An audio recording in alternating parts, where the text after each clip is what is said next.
J'ai le plaisir de vous recevoir sur Maxi Martinique 107.1 et 107.3 FM et en simultané vidéo sur gtmac.fr pour la grande émission Automoto de fin de semaine en prime time.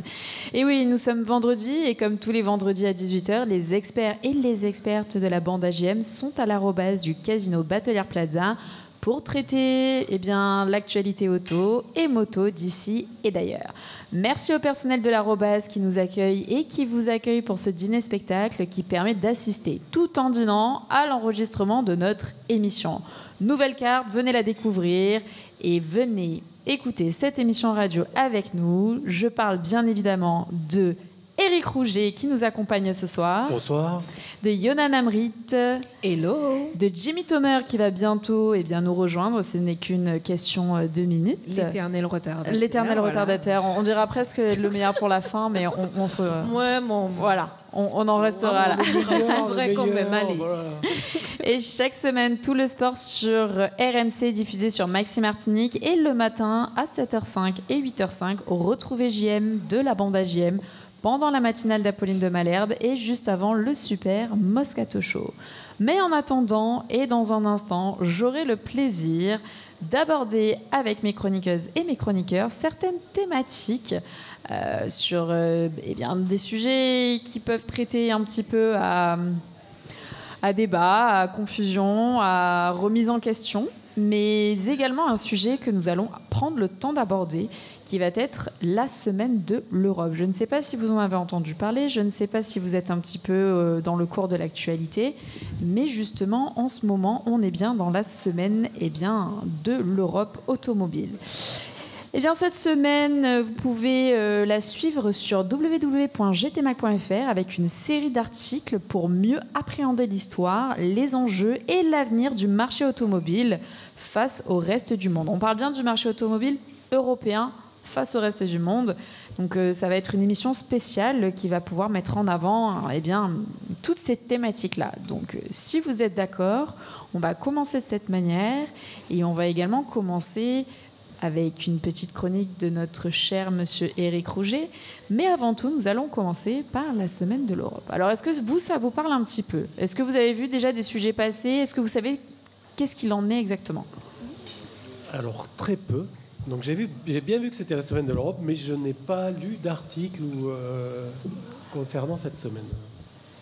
Ben pareil en fait, mauvais élève, tu vois. Un peu décalé, on n'a pas. Voilà, clairement. On est un peu mauvais avec élève. tout ce qui se passe en Martinique, j'avoue qu'il y avait de quoi faire à foison et j'ai été moins focalisée sur l'Europe. Et puis j'étais focalisée sur le Grand Prix de moto. Tu vas nous en parler un petit peu aussi. Voilà. Tu vas nous en parler, tu vas nous dire un petit peu ce qu'il en est, parce que c'est également très important de parler de l'actualité moto, surtout sur un Grand Prix comme celui qui vient de se passer. Donc c'est très important. Alors j'ai une petite question pour vous. Est-ce que vous savez qui sont les personnes qui sont, on va dire, un petit peu à l'origine des grandes inventions automobiles ? Henry Ford. Pas mal, oui, bien évidemment. Ouais, mais... Alors là, on va remonter un petit peu plus loin. Ah. Monsieur Benz. Alors, il y a quand même des années de ça, parce qu'on parle en 1862. Ah, encore plus vieux. Voilà.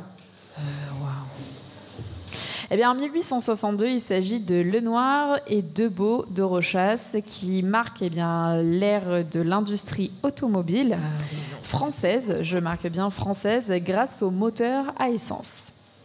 Alors, est-ce que vous aviez cette information ? Voilà, vraiment, ils sont à l'origine justement de cette partie-là. Donc, comme j'ai dit, on va faire une émission un petit peu spéciale qui tourne autour du marché européen et de l'automobile en Europe. Donc, on va également parler beaucoup de la place de la France dans l'automobile. Et justement, l'arrivée du moteur à essence qui, aujourd'hui, est en phase de déclin, malheureusement ou heureusement, je ne sais pas comment on peut le percevoir. Disparaître, c'est ça. Et donc ça a rapidement conquis le monde en prenant le leadership en Europe avant d'être dépassé par les États-Unis dès 1902. Et c'est vrai que les États-Unis sont toujours un petit peu soit précurseurs, soit très avant-gardistes aussi. C'est toujours ce côté-là qui prime. Exactement. Donc en 1914, la France compte 155 constructeurs haut de gamme alors que les États-Unis font le choix d'une industrie de masse et populaire. On remarquera que Louis Renault et André Citroën rivalisent pour adopter dans leurs usines les principes de rationalisation industrielle nés chez Ford aux États-Unis. Donc tu vois, on n'était pas loin non plus, Eric, mais ce sont vraiment les pionniers de l'industrie automobile. Alors justement, en 1939, malgré une production qui est inférieure à celle de 1929, 140 000 salariés travaillent en France dans l'industrie automobile, dont 120 000 en région parisienne, soit 75% de la production automobile française, qui est partagée entre 50 constructeurs. C'est quand même énorme déjà la place qu'occupe le secteur automobile. Le nombre de constructeurs déjà. Exactement. Après, c'est vrai que nous, quand même, en tant que Français, on a des constructeurs automobiles qui sont quand même des pionniers, qui sont quand même assez... emblématiques et qui sont à l'origine de beaucoup de nouveautés et qu'on a copié. Oui, merci Eric. Je sais que toi, tu n'aimes pas qu'on réutilise les noms des vieux modèles sur des nouveaux. C'est ça. Non, mais c'est vrai que c'est quand même important de se dire que ça ne date pas d'hier. Ça fait quand même déjà des années de ça que le marché de l'automobile... On s'aperçoit qu'il y a beaucoup d'avancées technologiques, en fait, qui existaient déjà à ces époques-là, comme le turbo, exactement, etc., et qui ont progressé grâce aux nouveaux appareils électroniques, etc., mais qui existaient déjà à ce moment-là. Oui, et puis j'ai l'impression que c'est un petit peu culturel même si c'est à travers les âges, cette idée de venir toujours apporter de l'eau au moulin, de l'innovation. Donc effectivement, quelquefois, ce sera plutôt extramuros pour le déclenchement, le déclic, l'idée, mais après on s'approprie, on essaie toujours de tirer le fil, donc ça ne m'étonne vraiment pas. Exactement. Et c'est vrai que l'Europe demeure une terre de production automobile. C'est quand même aussi l'automobile en France et en Europe, mais surtout en France. Dans notre pays, on sait que la place de l'automobile a une place qui est très importante, qui est très chère, notamment pour les consommateurs également. C'est vraiment un vecteur aussi de vecteur social et de vecteur aussi économique.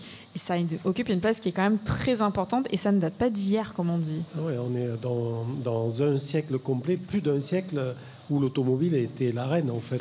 Exactement, et continue de l'être, même si on se rend compte que ça tend vers une évolution plus mondiale qu'européenne, mais il y a quand même des transitions qui sont quand même à noter, mais une puissance de l'automobile qui est quand même très importante. Donc justement, cette tradition automobile a donné naissance sur le sol européen à une industrie qui est puissante et diversifiée et qui a un point majeur au niveau mondial. Donc sur les 76 millions de véhicules produits dans le monde en 2023, l'Union européenne se situe au deuxième rang avec 12,1 millions de véhicules, derrière la Chine avec 25,3 millions, mais largement devant les États-Unis avec 7,6 millions. Le Japon, quant à lui, représente 7,7 millions, l'Inde 4,6 millions et la Corée du Sud 3,9 millions. Donc on voit quand même le poids que ces puissances pèsent également dans le secteur automobile, dans l'industrie du secteur automobile et dans l'économie du secteur mondial, tout simplement. Et donc avec 83,4% des volumes, les voitures individuelles représentent l'écrasante majorité du nombre de véhicules produits en Europe. Donc on se rend bien compte que l'utilisation personnelle et l'utilisation familiale est la plus importante. On n'est pas dans un système de B2B, donc de business à business, mais de business to consumer, donc de B2C. Et ça, je trouve ça quand même très intéressant de se rendre compte que les flottes et les parcs automobiles sont davantage sont secondaires comparés à l'utilisation que l'on en fait. De toute façon, l'utilisation du véhicule est devenue vitale aujourd'hui. Enfin, la question de la mobilité, même à travers les âges. On prend la voiture, on se pose pas la question. Ça devient une extension de la vie sociale. Jusqu'à quand justement, il faut voir jusqu'à quand. C'est justement la question aussi qu'on se pose, c'est de se dire, bon, qu'est-ce qu'on fait aussi de tout ça ? Quels sont aujourd'hui, avec les enjeux énergétiques, les enjeux environnementaux, les enjeux économiques, les enjeux sociaux, comment est-ce qu'on peut adapter ce contexte et ce climat Est-ce que ce mode sociétal peut continuer ou non ? Eh bien, il est déjà en train de se modifier. Il est déjà en train de se modifier. Et justement, l'intérêt, c'est de voir à quel point on va tendre vers quelque chose de positif et pas de négatif. Même si forcément, il y aura toujours des points forts et des points faibles. Mais est-ce qu'on tend vers la bonne direction ? J'ose espérer que oui. Mais ça, c'est vrai que c'est quand même un débat qui est quand même assez présent, surtout en Europe. Surtout avec l'électrification qui arrive, qui fait encore vraiment... qui scinde encore la population en deux, entre les pro-électriques et les contre-électriques. Et puis ceux qui ont les ressources pour ou pas.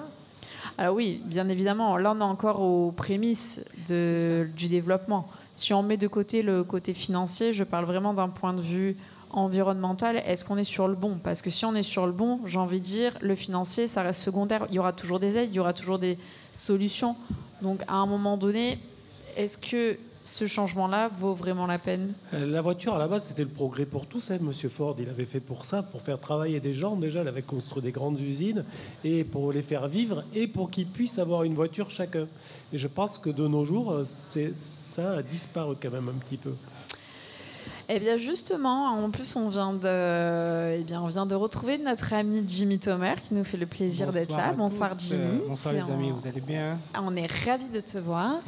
Eh bien justement, pour on va dire un petit peu rompre la glace de ce discours très sérieux, je vais demander à l'un d'entre Yona, si tu veux. Je pense que la main innocente ici. La main innocente. Si on a une petite question qui fâche. La question qui fâche. Histoire que l'émission commence correctement. J'aime bien touiller. Je sais pas pourquoi je touille, mais je touille. Hein. Voilà, je touille. Une seule. Hein. On sent la cuisinière. T'as vu la Maïté et tout. Bon, ça date. Hein, mais... Allez. Ça date un petit peu. Alors, dis-nous tout. Ça là, je sens que le cœur d'Éric sera touché. Ah. Il faut un permis moto au-delà de 750 cm3 à partir de 25 ans, pas avant. Oh là là. Ah. C'est un peu exact, mais pas tout à fait. Parce qu'en fait, c'est un rapport poids-puissance sur les machines. Ça n'a pas rapport avec la cylindrée. Donc on a une première partie du permis, et l'âge aussi est pas très correct, mais on va passer le permis, et quand on va passer le permis pour la première fois, donc à 18 ans, hein, on va avoir droit de piloter une moto qui ne sera pas très puissante. En règle générale, c'est dans les 50 chevaux à peu près, mais c'est le rapport poids-puissance surtout qui compte. Et après, il faudra repasser une deuxième partie, 2 ans après, pour pouvoir conduire une cylindrée, on va dire, débridée. C'est-à-dire qu'il faudra beaucoup plus de chevaux, de chevaux réels, c'est-à-dire plus de 100 chevaux. On est obligé de suivre ce process-là?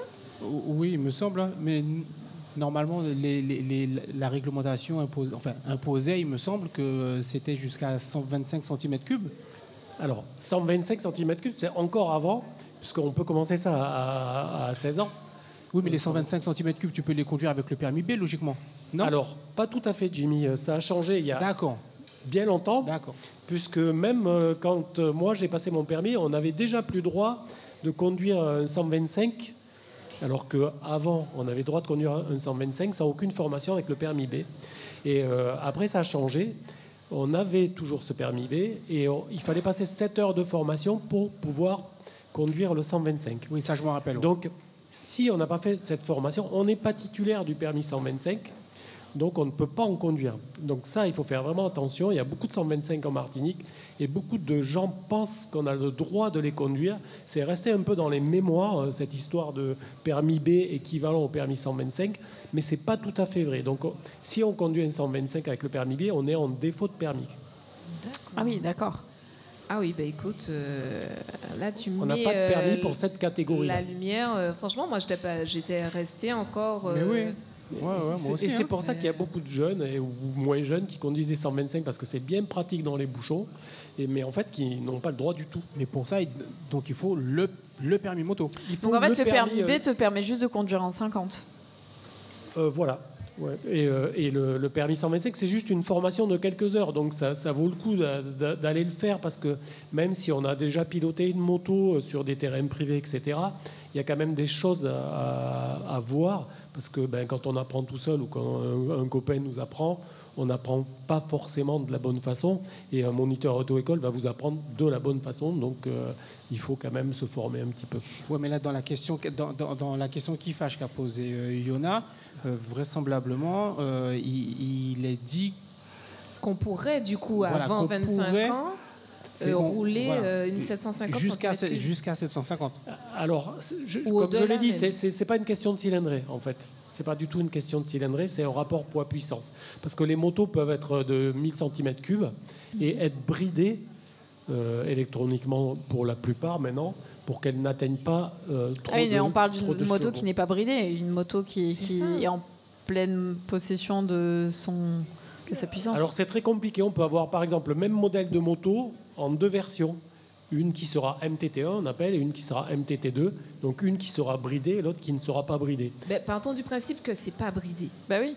Est-ce Parce que le but, c'est est-ce que ces jeunes-là ont l'autorisation, Non. on pourrait leur donner l'autorisation de conduire ces motos-là non bridées? Non, les jeunes n'auront pas autorisation de conduire des motos qui sont trop puissantes Mais alors, ça dès se la passe sortie comment du permis.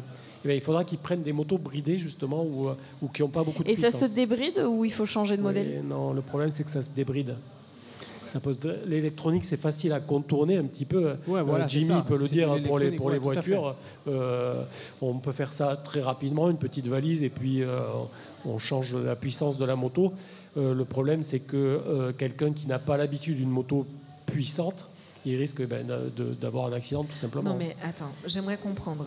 Là, on parlait de jeunes qui viennent tout juste d'avoir le permis. Imaginons, tu as déjà 5 ans, 10 ans de permis. Comment ça se passe de ce côté-là? C'est la même règle qui s'applique ou pas du tout? Non, c'est une question d'âge. Donc, entre 18 et 21, donc il faudra que tu fasses cette formation-là et après, tu D'accord. pourras accéder directement au permis avec les motos plus puissantes. Alors, est-ce qu'il ne faudrait pas justement imposer des échelons, des passages Mais en fait, qui c'est ça. permettent d'accéder à une moto de cylindrée plus puissante à partir d'un âge défini? C'est ce qui existait il y a très longtemps. Il y avait beaucoup plus de catégories de motos. C'était 400 cm3, etc. Et donc, c'était assez progressif. Et là, ils ont voulu faire un peu la même chose, ce qui est très bien. Mais finalement, avec l'électronique qui va aider le pilotage des motos, on n'a pas besoin de faire autant d'étapes. Puisque l'électronique va permettre quand même de protéger le pilote, Oui, oui, l'aider dans la conduite. Bon, alors au final, c'était pas vraiment une question qui fâche, mais c'était plus une question là de culture que tu nous as fait et question de d'information, culture, ouais. parce que c'est vrai que quand on n'est pas motard, on n'a pas forcément toutes les informations. Et Ouais, d'ailleurs, tout à on peut fait. être suivi. Exact. Moi, j'étais persuadée aussi qu'avec un permis B, le 125 était largement Mais clairement. possible. De prendre un scoot 125, pour moi, il n'y avait pas de problème, parce que c'était le cas il fut une époque. Moi, je le vois, mon père, au début, Beaucoup de gens le font sans le savoir. il avait acheté un scoot 125, enfin une moto, je ne sais pas si on appelle ça un scoot ou une moto, mais voilà, un 125. Et après, il a pris goût, il a passé le permis moto. Mais pendant des années, avec juste son permis B, il avait passé. Alors peut-être qu'à son époque, et il avait peut-être droit, il faut voir en fonction des dates. Hein. Ouais. Ça a changé en 88, je crois. Ah oui, quelque chose comme ça. alors non, je Oui, pense mais pas. alors, tu es acheteur potentiel, tu vas dans un magasin de moto, normalement, le vendeur devrait Demander le permis. devrait vérifier tes papiers. Jimmy, il y a même des gens qui Ouais, vont acheter mais- des motos qui donnent le nom d'une autre personne pour pouvoir l'acheter. Oui, mais Du ça cousin, oui, du père, mais bon. du frère. Ah oui, mais il y a des documents Ouais, mais n'empêche, officiels. voilà, il y a des documents officiels. Rien ne un t'empêche permis. d'acheter une moto. Moi, par exemple, je veux Mais aller faire du circuit en métropole. Parce que j'ai de l'argent, je peux aller faire du circuit en métropole. Et ben, j'achète une moto pour faire du circuit, donc je vais acheter la plus puissante et la plus rapide qui existe. Donc à l'heure actuelle, tu me dis que je pousse la porte d'un des magasins de vente de motos, j'achète une 750, on ne me demande pas si j'ai le permis. On ne devrait même pas. Parce que. Mais après, si tu l'achètes par exemple pour ta femme, Moi, j'en qui ai elle a le offert permis, une comme ça, un si 600, tes parents veulent t'offrir une moto, mais eux ils n'ont pas le un permis, 600 tu fais Super comment? Sport à mon ex-épouse, j'avais offert. Parce que tu as le droit d'acheter une moto, tu n'as juste pas le droit de l'utiliser. Mais tu peux avoir une moto que tu laisses dans ton jardin. Ou tu peux aller faire des courses de côte, par exemple, avec, puisque c'est fermé. Je trouve, c'est un circuit fermé. je trouve que c'est mal fait. Oui, Parce c'est que quand mal on fait. est sur circuit, on n'a Il pas devrait besoin de avoir permis. Non, il faut autre chose. Il faut une licence. Il D'accord. faut avoir passé des petits Il examens. devrait avoir des une guidons, vérification. On peut du- passer en Mais Martinique. est-ce que c'est d'ailleurs. pas le maillon qui manquerait justement Mais ouais, pour ouais, je éviter pense. Attends, après c'est pas- non. Ah, c'est bien une question qui fâche finalement. Tu Bah, vois. c'est- non, mais alors, et la question c'est quand on achète un véhicule, est-ce qu'on demande le permis de conduire? Pour une voiture, Jimmy, est-ce qu'on fait ça? Je crois que oui. Hein. Je crois que oui. Moi, je crois pas. Ça, non. Alors peut-être que certains concessionnaires le fait font, partie mais des- pour avoir déjà expérimenté la vente automobile, tu demandes beaucoup de papiers. La plupart du temps, les gens même te donnent leur permis de conduire en tant que carte d'identité. Donc voilà, mais si on te donne un passeport ou une carte d'identité classique, Tu vas pas louper tu une demandes vente. pas le permis de conduire. On va te demander Oui, souvent parce le permis qu'on de conduire suppose- pour le dossier d'assurance ou pour le dossier d'emprunt s'il y a un dossier d'emprunt. Oui, parce qu'on suppose que tu as le Mais- permis de voiture. Oui, on le suppose, tu viens acheter une techniquement, voiture, donc logiquement. Donc tu le sais déjà quand tu vas acheter Mais la peut-être que voiture. ce serait l'idée aussi pour justement renforcer le maillage, le réseau, pour qu'il y ait moins d'attitudes sauvages ou autres délétères un petit peu sur Sûrement. la route, de créer du lien, de ce côté-là. C'est possible que ce serait une idée à suivre en tout cas. Eh bien voilà, on va rester sur cette idée et si vous êtes d'accord, on va faire un petit temps de pause publicitaire et on reprendra après cet écran publicitaire avec Eric qui nous parlera un petit peu de certaines conditions d'éco-conduite et nous reviendrons également sur la semaine de l'Europe avec d'autres informations à venir. Je vous dis à de suite À tout de sur suite. les experts automoto.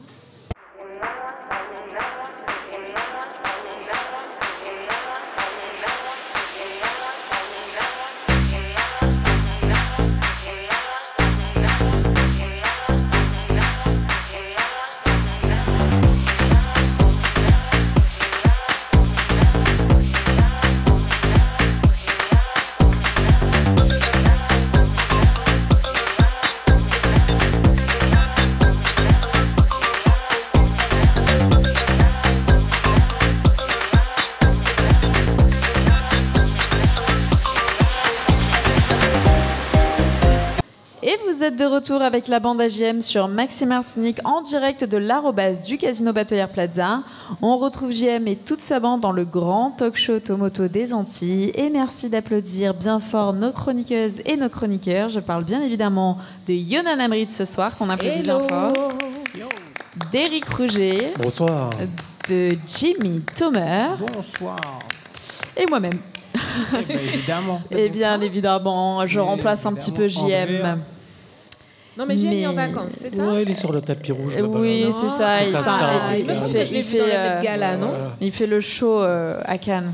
Il Mais- était avec Robert De Niro, là, il discutait, moi je l'ai vu. On remercie également nos fidèles partenaires. Je parle bien évidemment de Label Web, de Speedy Martinique, du Casino Batelière Plaza, de l'arrobase du Casino Batelière Plaza et bien évidemment de gtmag.fr. Alors, c'est vrai qu'on a clôturé cette première partie d'émission avec une question qui tournait un petit peu autour de la moto, de l'utilisation de la moto. Bah, Mais- du coup, on peut rester sur la moto. Oui, Parce Eric, que on va rester sur la moto. Dimanche, il y a eu quelque chose C'est d'extraordinaire. vrai qu'il y a eu un très très grand événement, Oh, c'est bien d'en parler. le Et d'ailleurs, Grand qui s'est Prix de passé où France. En France. Donc pour la semaine de l'Europe, ça reste quand même quelque chose qui... Parfait, au Mans. Voilà. Donc le Grand Prix de France, avec ouais. 300 000 spectateurs. Donc Belle couverture. l'événement sportif qui attire le plus de monde, donc mondialement en plus. hein. Exactement.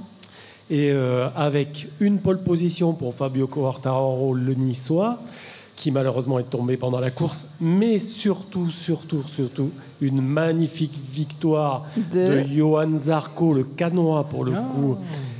Donc une magnifique victoire sous la pluie, avec des conditions un peu changeantes, donc très difficiles pour le pilotage, où il a quand même gagné la course 20 secondes devant le non-tuple champion du monde, Marc Marquez. Donc extraordinaire course. Est-ce que vous avez regardé, vous? Et quelques Non, j'ai pas regardé, Martiniquais, moi. et quelques Martiniquais regardé. qui se reconnaîtront pendant l'émission, qui ont été au Grand Prix d'ailleurs. Qui sont-ils? Bip Bip, par exemple, de la bande à Bip Bip que nous avions reçue. Donc ils étaient là-bas pour le Grand Prix, donc ils ont dû bien profiter là.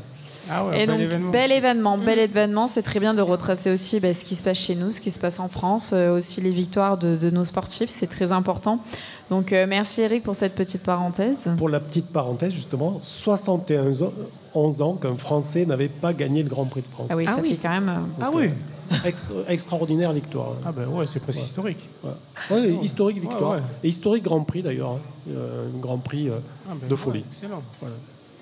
Ah non, mais c'est vraiment très intéressant et bravo, merci beaucoup pour ce retour.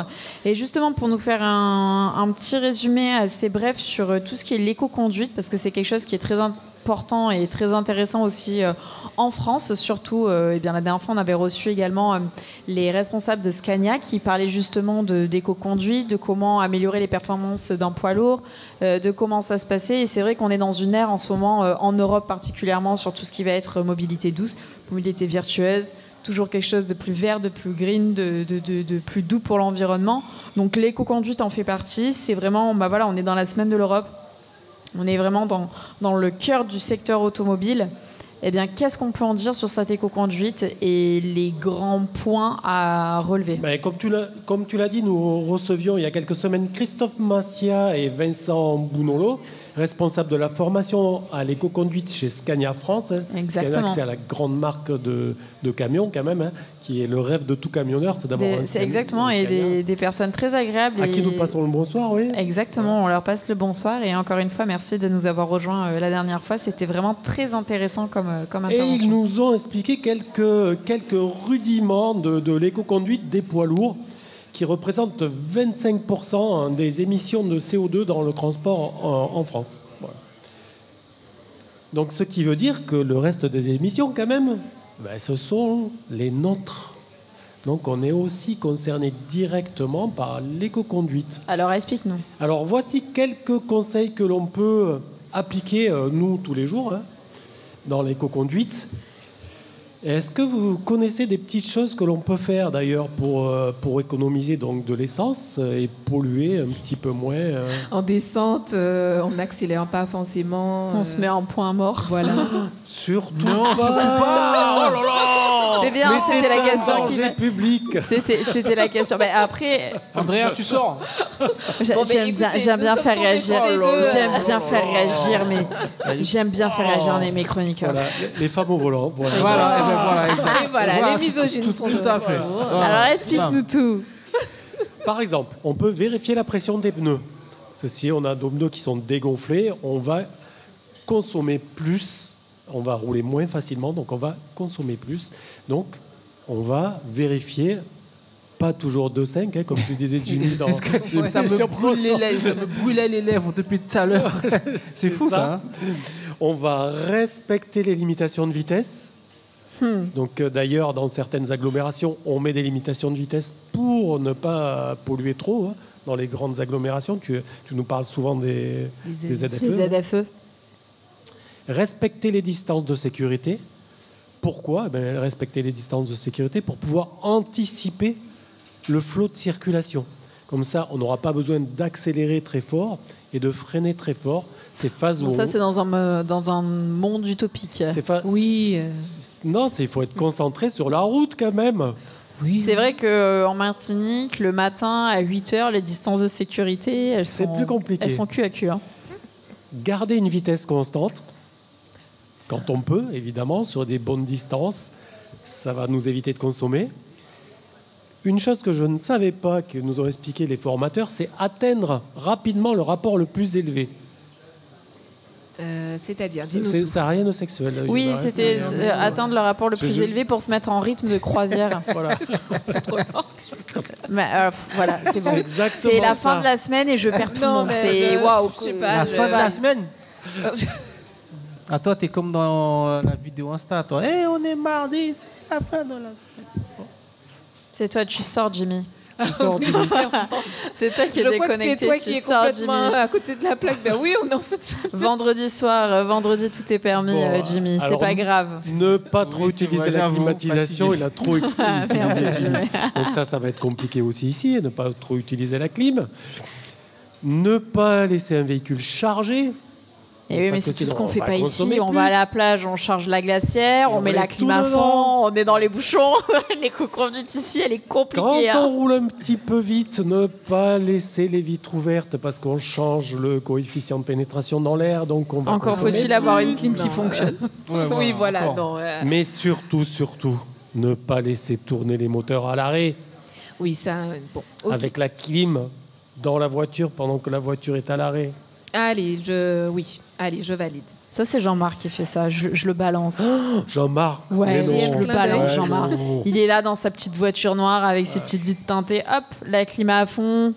Hop, on écoute la musique, on attend. Non, c'est... Évidemment, on c'est peut vrai qu'on- privilégier la marche à pied pour les petits trajets. Hein. Ça coule de source. Enfin, je connais peu de gens qui font ça. Écoute, Oui. en ce moment, non, je mais pense alors que après, beaucoup de attention, là, on personnes parle le vraiment font. de l'éco-conduite Éléonore, lié à peut-être. l'automobile. Donc, on va pas parler de... Éléonore, peut-être, qui marche beaucoup. Oui, bien sûr. Vous allez me dire, oui, mais moi, ça m'est égal. Moi, j'ai un véhicule électrique. Eh bien, Moi, vous j'ai un êtes véhicule concernés électrique. aussi. Vous êtes concernés aussi. Alors, parle-nous de ça. Eh bien, pourquoi? Parce qu'en utilisant ces méthodes, vous consommez moins d'énergie. Et plus d'électricité Et aussi. donc, vous allongez considérablement votre autonomie. Et Donc, la consommation donc la d'électricité. consommation d'électricité est Bien moindre. évidemment. Alors, même si vous n'avez pas une grande conscience écologique, n'appuyez pas trop sur le champignon et pensez à votre porte-monnaie qui ne se portera que mieux.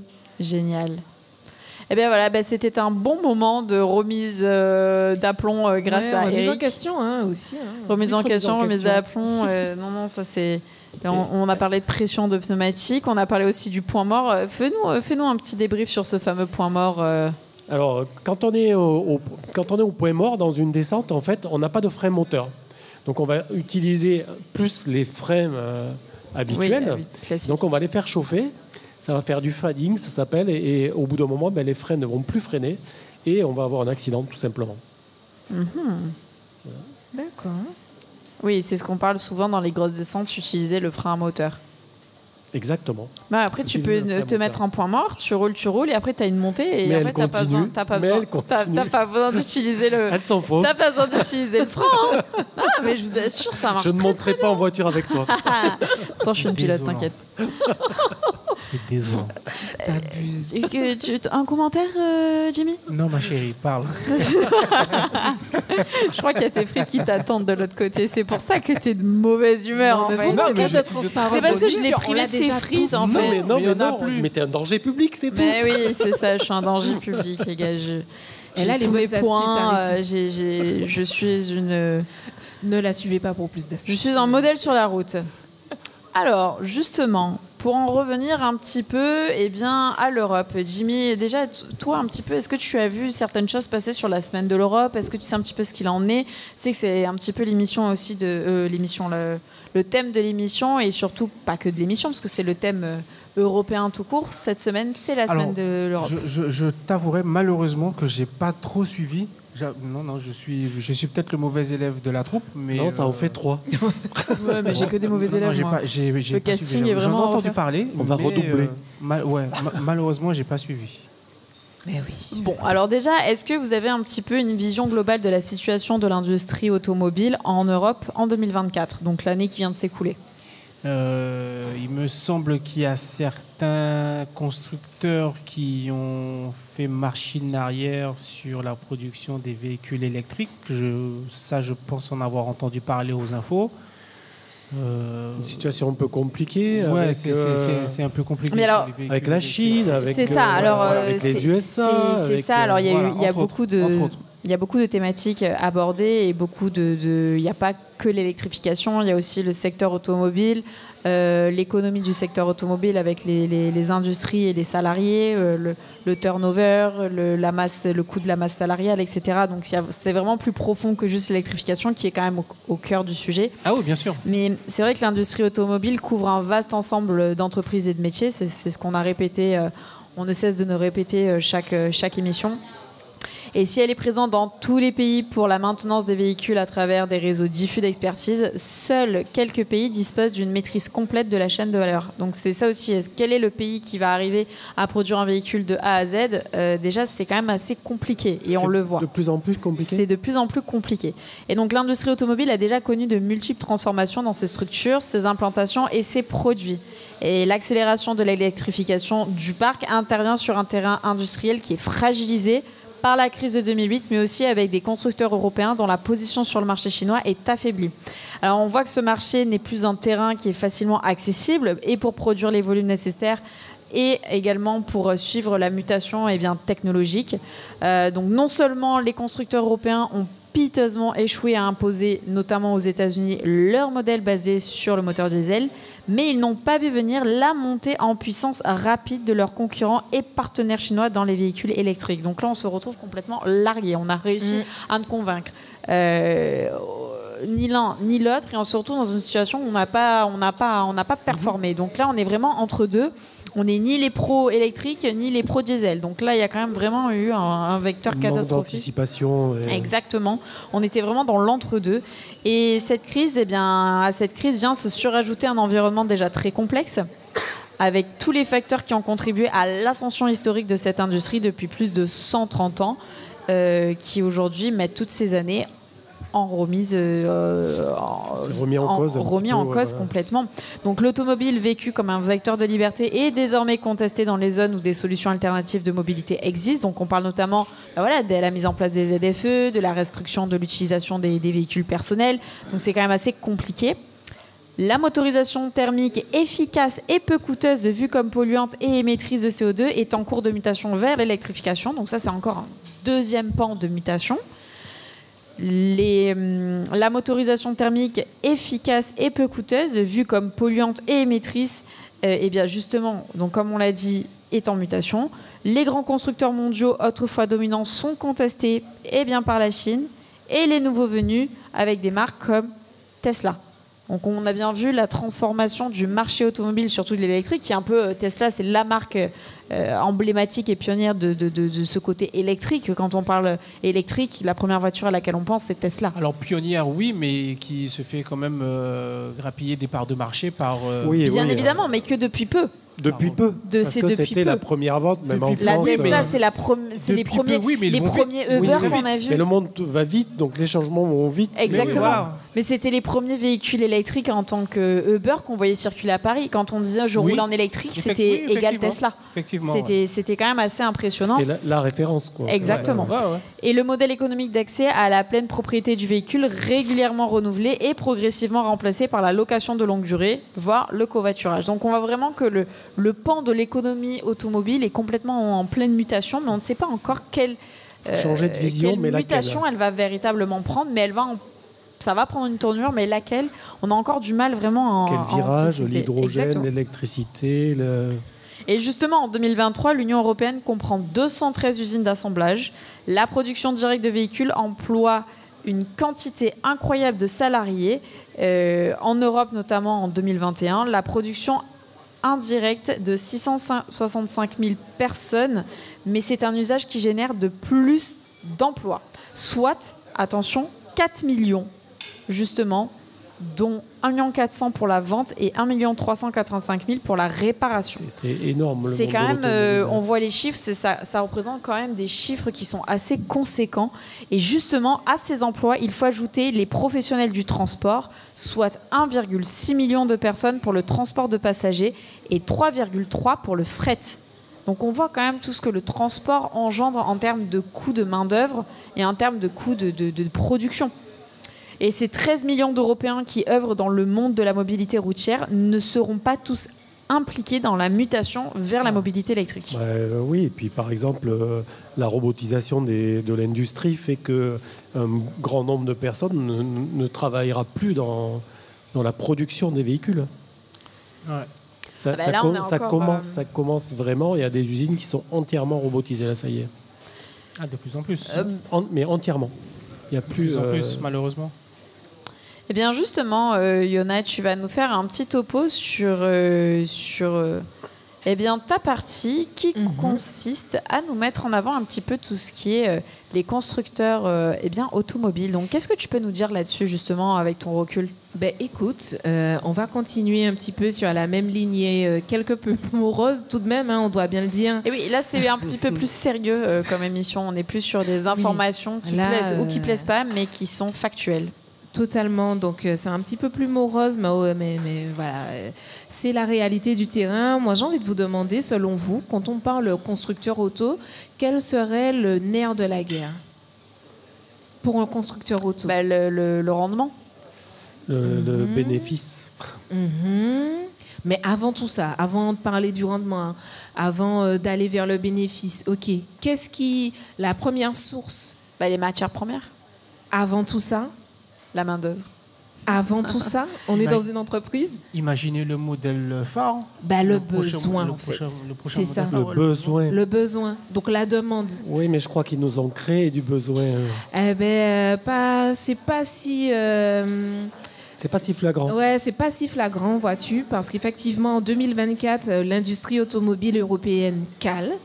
Et le problème, simplement, est la demande qui ne suit plus. L'Europe a produit 2 millions de voitures de moins qu'avant la pandémie. Et donc, pourquoi ? Inflation, taux d'intérêt élevé, pouvoir d'achat en berne. Et donc, résultat, les Européens repoussent l'achat d'un véhicule neuf. J'en veux pour preuve le patron de Renault, donc Luca de Meo, qui disait « La classe moyenne européenne perd du pouvoir d'achat ». Donc là, C'est certain. voilà, Oui. donc le ton On est bien donné. placé en Martinique en plus pour en parler. Encore plus. Et donc, même l'électrique ne sauve pas la mise. Les prix restent élevés malgré des coûts de production censés baisser. Et le phénomène s'aggrave avec la tendance du local pour local. Donc, les marques allemandes, par exemple, produisent et vendent localement, notamment en Amérique du Nord. La production en Europe, donc, recule. Les usines tournent au ralenti et l'emploi trinque, comme tu le disais. Donc, rien qu'en 2024, il y avait près de 88 000 suppressions de postes annoncées. Volkswagen prévoit 35 000 suppressions supplémentaires d'ici 2030. Et même s'ils promettent de ne pas licencier, la réalité, elle est là. Les départs en retraite massifs vont vider également les rangs. Les syndicats parlent même de surcapacité, trop d'usines pour une demande qui stagne. Je vous donne un exemple frappant. Volkswagen emploie 680 000 personnes pour 9 millions de véhicules produits contre 375 000 chez Toyota pour un volume équivalent. Donc la transition vers l'électrique bouscule tout. Moins de pièces à assembler, moins de main-d'œuvre, des lignes entières disparaissent. Comme La robotisation. Exact, on en parlait il y a quelques minutes. Et pendant ce temps, certains constructeurs continuent de faire des profits records, c'est sûr, en tirant le maximum du moteur thermique et en comprimant leur masse salariale. Donc j'ai envie de vous dire, l'industrie auto-européenne est à un tournant et la route s'annonce chaotique. Ah oui. Eh bien, écoute, Yona, merci beaucoup pour ton intervention. C'est vrai que ça fait beaucoup d'informations d'un coup, mais si vous le souhaitez, je vous laisse le temps de digérer tout ça après une petite écran publicitaire, et on se retrouve après ça, la tête fraîche. Ouais, on reste. Allez, à de suite.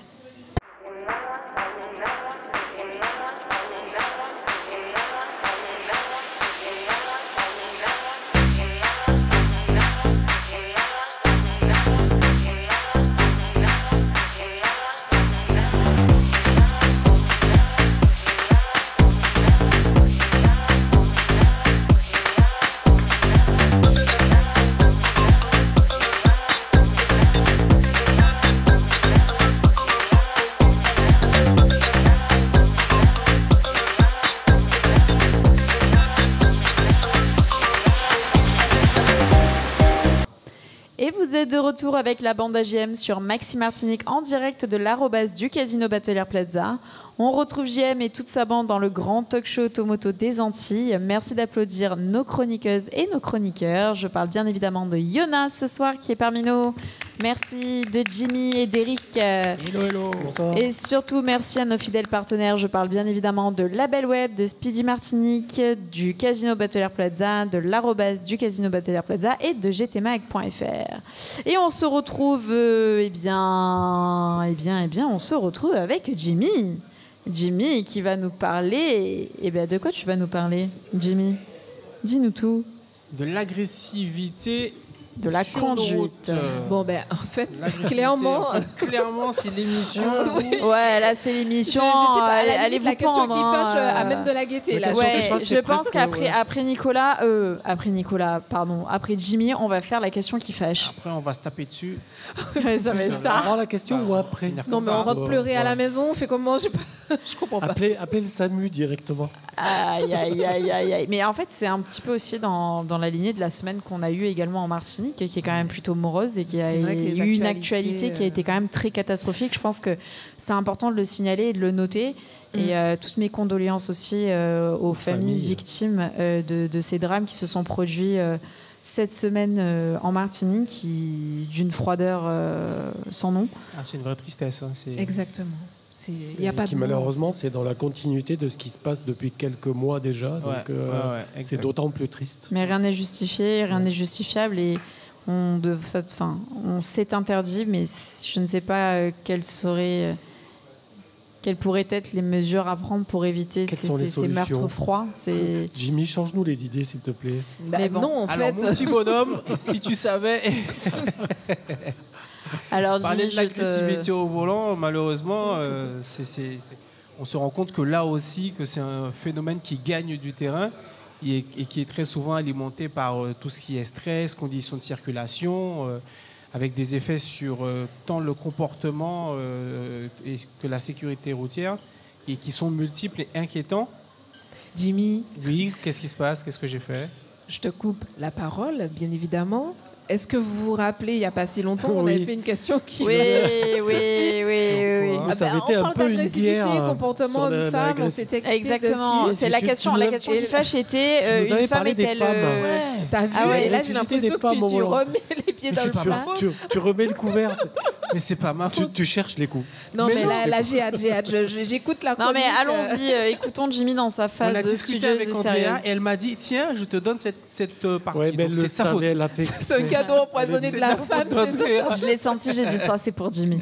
C'est de la faute d'Andrea, ça. Eh ben, dis donc. Donc, nous disions que l'agressivité au volant et sur les routes de nos jours a pour effet plusieurs conséquences qu'on va tenter d'explorer ensemble. Alors, parmi les comportements dangereux au volant, d'après vous, quels sont-ils? Est-ce que vous pouvez m'en citer quelques-uns qui vous viennent à l'esprit? Tout ce qui va être queue de poisson... Pas toi. Par exemple, ne me rends pas agressif. En venant tout à l'heure, j'étais dans des files pour aller dans une certaine direction. Il y en a qui sont venus s'insérer au dernier moment pour tourner mais ça, c'est dans classique. la bretelle en forçant le passage. Voilà. Et là, j'aurais pu m'énerver. Je viens de le dire, que de poisson. Je viens de le dire, que de poisson.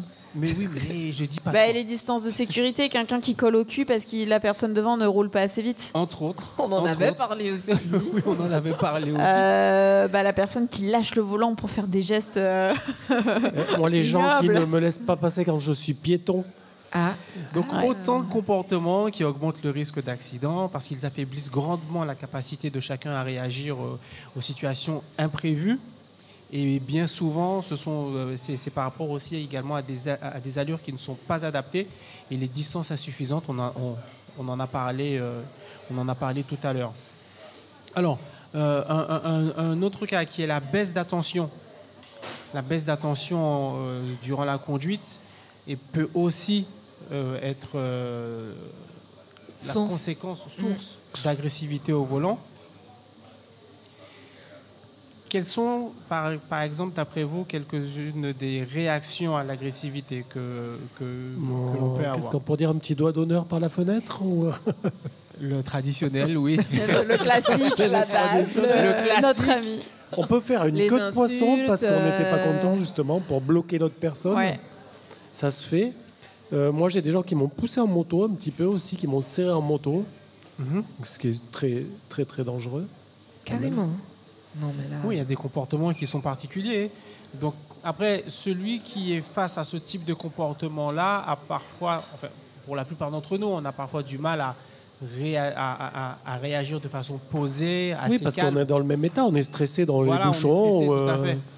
En fait, je pense que quand on réagit sous l'effet de la peur parce que ça peut être dangereux, il y a un côté où on a envie de faire payer à la personne son geste, mais il y a aussi des fois juste de l'ego où la personne... va pas assez vite, ou la personne roule trop vite et nous a doublé, ou un geste qui n'est pas forcément dangereux mais qu'on n'accepte pas. Là, il faut savoir un petit peu mettre notre ego de côté et pas forcément réagir. Ça fait ressortir le plus mauvais de notre nature, la conduite automobile. Dès qu'on est derrière le volant et qu'effectivement on se retrouve dans une situation de stress, on peut même dire qu'on se retrouve transformé parce que...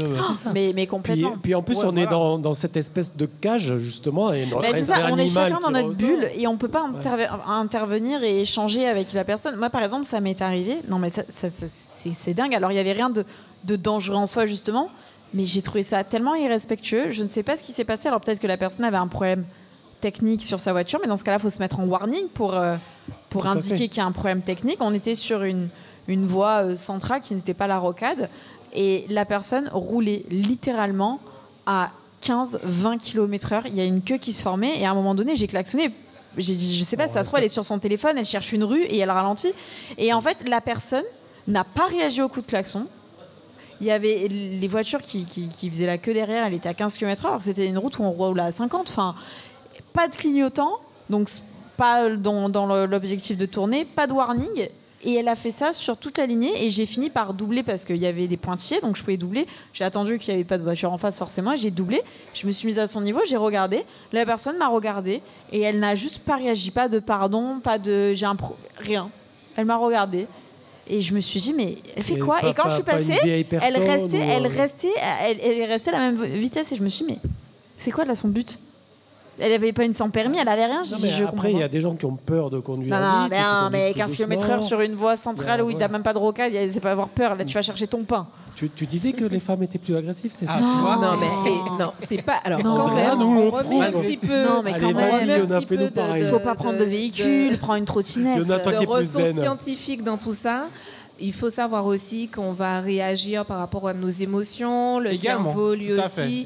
À un certain moment, quand il va se sentir en danger, on va forcément aller, et ça se passe à un niveau neurologique, on va forcément aller vers la fuite, l'évitement, ou alors si on n'a pas d'autre choix à aller affronter. Donc voilà, c'est humain à un certain moment, quand on a une certaine émotion, si on se sent agressé par le comportement de l'autre, etc. Mais c'est vrai que si tout un chacun restait dans le même cadre, et donc c'est bien pour ça qu'il y a des lois et des méthodologies. Après, je trouve quand même que finalement, malgré tous les bouchons, que la circulation compliquée, je trouve que les Martiniquais s'en sortent bien avec ça, parce que en ayant conduit dans plusieurs grandes villes en métropole, hein, un peu comme toi quand tu étais à Marseille, oui. Voilà, si on arrive de Marseille, on trouve que les Martiniquais sont très polis, très corrects sur la route et même assez sympathiques en sortant la main pour vous dire merci. Oui. Ça n'arrive pas dans bien d'autres endroits en métropole. Ah oui, donc, alors ça, je suis d'accord, mais après, pour être né vraiment à Marseille, c'est vrai qu'on va pas se le cacher, ça conduit très très mal. Mais c'est plus ça conduit mal dans le sens, les gens sont très nerveux au volant, les gens sont très réactifs. Ici, c'est une conduite qui n'est pas bonne, mais qui est très différente. J'ai pas l'impression... Les gens ne sont pas très nerveux au volant. Ils savent juste... Il y a des codes qui n'existent pas. Le clignotant n'existe pas. Il y a certains codes qui... Je te rassure, c'est un peu partout, ça. Ouais, ça oui, mais partout. Mais il y a les ronds-points, c'est compliqué. Les voitures sont pourtant vendues les ronds-points, c'est compliqué. Et je trouve qu'il y a quand même beaucoup d'accidents sur la rocade qu'on voit pas en France. Enfin... il y a des axes routiers, il y a forcément des accrochages, mais là, presque, j'ai l'impression que tous les jours, il y a un carambolage quelque part sur le grand axe de la rocade qui va tout boucher. C'est pas possible. Oui, mais ça, c'est dû à quoi principalement? C'est une question de l'évacuation des véhicules. Tout à l'heure, là, c'est les distances pour la plupart du temps, ce sont les distances de sécurité qui ne sont pas respectées. Après... ces accidents-là sont souvent des accidents matériels quand même. Ouais, donc, après, dans tout il y en a quand même. J'ai vu plus d'une fois une voiture sur le toit. Hein. Voilà, c'est pas dans les bouchons là. Alors, Ah non, mais je parle sur la rocade. Non, moi je parlais de la rocade, mais dans les cas où on s'énerve justement en voiture, dans les bouchons, parce qu'on est coincé, qu'on a un rendez-vous médical ou pour aller à l'école, amener ses enfants. Donc là, on va s'énerver un petit peu plus. Après, oui. Bien sûr qu'il y a des accidents. Après, dans des cas de situations de stress comme celle-ci, dans la mesure du possible, ou enfin en tout cas, si jamais ça arrive, le fait de communiquer peut faire rapidement descendre la pression. Parce que, comme a dit Andrea, si on ne sait pas ce ça, qu'a puis, l'autre, voilà. ce qui s'est passé, la façon... Puis lever une main pour s'excuser. Le contexte, voilà, ou même juste un lever de main quand on dépasse le véhicule, bon, ça peut quand même tenter de faire redescendre la pression. Exactement, je pense que c'est une bonne intelligence, Oui, à fait. parce un que vivre de toute façon, ensemble aussi. Voilà, Même si on est stressé, on voit la considération pour l'autre et du coup, c'est un minimum. Oui, si on s'est fait dépasser, c'est pas bien grave, ça changera pas notre vie. Voilà. Par contre, ça peut la changer si on s'énerve. Tout à fait. Bon, et bien si on passait à la question qui fâche, histoire de se fâcher un peu. Bon, elle cherche les problèmes. Hein. Pourquoi Allez, Jimmy, pour clôturer. C'est moi. C'est toi. Dans la continuité, tu nous as déjà Oui, fâchés, là donc je pense vas-y. qu'on est dans une belle lancée. On va prendre celle-là. Alors, vu qu'est-ce que que tu ça va nous maîtrisais bien. dire? La question On qui t'écoute, fâche. on t'écoute. Alors, ça rigole. Alors, vas-y, on Là, c'est t'écoute. la soirée. Hein. Nicolas, Ah, tu ça, nous c'est la lances. soirée. C'est parti. Le permis moto doit être interdit aux femmes. Non, mais, Waouh, mais c'est quoi cette Qui question écrit sexiste là? Qui écrit les questions Alors, déjà, s'il j'ai vous envie plaît de dire, c'est Qu'est-ce qui une se question passe sexiste, ça, donc on passe. Déjà, on peut revenir à la pur question. sexiste, On peut revenir à la vous. question du. Non, on est d'accord, tous ensemble, de la pour roue dire libre dans qu'on les passe descentes. cette question. On passe Voilà. cette question.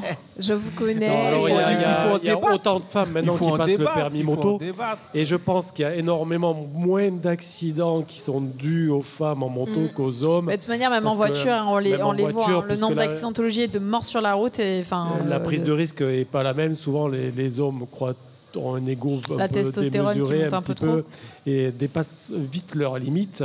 Et oui, il y a la moitié des permis moto maintenant, ce sont des femmes. Ah oui. Et moi, tout à fait. j'ai formé des jeunes filles sur les circuits en métropole. Là. Et l'avantage qu'il y a à former une jeune fille au lieu d'un jeune garçon, c'est que le jeune garçon, il sait déjà. Donc il fait un peu n'importe quoi, Ouais, il donc n'écoute il croit pas savoir, trop, il croit tout n'écoute pas savoir. trop le moniteur. Et la fille, elle écoute, elle l'applique immédiatement. Et du coup, elle a d'énormes résultats en compétition. J'ai amené des filles qui ont fait des podiums en championnat de France. Et c'était exactement ça. Peut-être un peu moins de talent, mais tellement appliquées et travailleuses qu'elles arrivaient à avoir des bons résultats. Alors que le garçon, qui était un peu, peut-être avec plus de talent, mais qui n'écoutait rien, n'apprenait rien. Et donc, du coup, passait à côté de même ses capacités, quoi. Et donc, Comme quoi, finalement, Tout est une question d'équilibre, en fait. les femmes sont les bienvenues dans le monde de la moto. Et peut-être qu'elles vont arriver en compétition aussi, à arriver en MotoGP, pourquoi pas. Hein. Il y a quelques femmes dans des catégories un peu inférieures qui commencent à sortir de l'ombre un petit peu. Maria Herrera et tout ça, par exemple, hein, et qui arrivent vers le haut niveau. Donc peut-être que les femmes, dans le futur, arriveront aussi au plus haut niveau. Donc en ne moto. pas interdire, Non, donc ne pas absolument interdire pas. le permis moto. Enfin, on peut demander à Audrey ce qu'elle en pense. Dédé, toi qui as une Vespa, on interdit les motos aux femmes ou pas? Elle a dit non. Elle a raison. Bien sûr que non. Bon, eh ben, c'est vrai que c'est des sujets qui sont toujours un petit peu intéressants, mais j'ai envie de dire, ce serait tellement sexiste de dire les femmes ne peuvent pas conduire de moto, c'est juste, c'est impossible. Ça ne peut pas être une question qui fâche parce que c'est juste une question qui ne peut pas exister en fait. Voilà. Moi, Donc je ne sais pas qui a rédigé ces questions, mais Moi, je trouve Jimmy, que toi tu c'est te un tais. certain charme, une femme en moto. Hein, Tu ouais. te tais. Ah. Ça Je- plus moi, de je dis ce que je pense. Voilà. Bon, alors j'aimerais passer le permis, moto. Non, Eh ben, n'hésite pas. Non, mais il N'hésite faut. pas, vas-y. Bah non, mais c'est vrai que quand on parle de tous ces sujets, c'est quand même assez controversé, mais là c'est purement Oui. ça relève du personnel, etc. Moi Ouais. par exemple, je suis contre la moto, mais pas l'objet de la moto sur circuit. Je trouve ça formidable, mais honnêtement, je sais qu'on peut me jeter la pierre, mais aujourd'hui, j'interdirais à la personne avec qui je partage ma vie de prendre une moto en Martinique. C'est beaucoup trop Non, mais de dangereux. prendre une moto ou de prendre une moto en Martinique? Alors particulièrement en Martinique. Pourquoi? Ah ben parce que t'inquiète pas que Non, c'est parce qu'on a les fait chiffres- toujours cet amalgame avec le pilotage de certains qui ne sont pas réellement des motards et qui font un peu n'importe quoi sur la Oui, route. mais bon. Et on fait cet amalgame forcément. Donc on va se dire c'est extrêmement dangereux. Vous savez tous que je fais des balades moto, que j'encadre des balades moto, je fais un peu guide, on va dire. Et les gens me disent ça. Et quand ils ont fait la balade moto, après ils disent mais en fait c'est pas dangereux. Non, il faut être attentif. Non, mais après, c'est dangereux dans le sens que le véhicule, il y a un habitacle déjà qu'on ne peut pas dissocier et qui nous protège. Vous prenez par définition, un carton, vous avez déjà un cerclage qui vous permet de vous protéger. Vous êtes en moto, il n'y a rien qui vous protège. Donc, à un moment donné, il faut aussi... On peut être équipé d'airbags maintenant facilement. Après, quand tu fais le rapport entre ce qui se passe aux informations, ça fait maintenant bien 2 semaines qu'on entend ce phénomène dangereux des rodéos sauvages. Quand tu vois, Andrea, c'est principalement en France. Hein. Bon, ici, effectivement, il y a des comportements qui sont dus au fait que... Il y a pas de... Non, c'est pas principalement en France, c'est principalement une partie de la population, que ce soit en métropole ou ici. Attention, après, Jimmy, il faut prendre aussi en termes de ratio de pourcentage. Il y aura forcément plus de rodéos en France en termes de démographique en Martinique. Oui, je suis d'accord. C'est une petite ville, finalement. La population de Martinique, c'est une petite ville. Hein. Ouais. C'est la ville de Nîmes. Voilà. Donc, c'est une petite ville. Et au ratio, je pense que je ne suis pas sûr que tu sois dans le droit. Je pense que c'est kiff-kiff. Ouais. Je pense que c'est les nouvelles générations qui sont un petit peu comme ça, puisque dans nos générations, ça n'existait pas, ça, les rodéos. Un petit peu à certains endroits autour de Paris. C'est pour ça que le circuit Carole a été créé, d'ailleurs. C'est parce qu'il y avait eu des accidents de moto autour de Rungis, des courses sauvages un petit peu. Et donc, il y avait eu... mais c'était hors circulation quand même, déjà. Et là, je pense que c'est un peu de la provocation, c'est culturel aussi, ces rodéos. Donc, comment les arrêter?